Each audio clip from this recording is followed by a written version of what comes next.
দৌলত খান reporters ইউনিটির সদস্যবিন্দু তৃতীয়বারের মতো হ্যাটট্রিক্স বিজয়ী দৌলত খান উপজেলা পরিষদের চেয়ারম্যান আলহাজ মঞ্জুর আলম খানকে ফুলের শুভেচ্ছা ও অভিনন্দন জানান।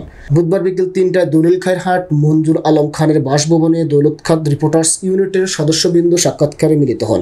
এই সময় উপস্থিত ছিলেন রিপোর্টার্স ইউনিটের কার্যনির্বাহী কমিটির সভাপতি কাজী জামাল, সিনিয়র সহসভাপতি নাজমুল হাসান রাসেল, সাধারণ সম্পাদক রিয়াজুল সালেকিন বাদশাহ, সাংগঠনিক সম্পাদক আবু রায়হান, সহসাংগঠনিক সম্পাদক আরিফ মাহমুদ জয়, সাহিত্য সম্পাদক বাবলু রানা, কোষাধ্যক্ষ হালিম রানা ও রিয়াদ হোসেন পারভেজ। আলহাজ মঞ্জুর আলম খান সাংবাদিকদের উদ্দেশ্য করে বলেন, সাংবাদিকতা পেশা একটি মহৎ পেশা।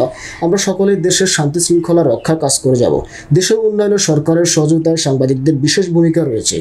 আপনাদের মাধ্যমে আমরা আরও গুরুত্বপূর্ণ তথ্য পেতে চাই। প্রয়োজনে আপনাদের জন্য সহায়তার হাত বাড়িয়ে দেব।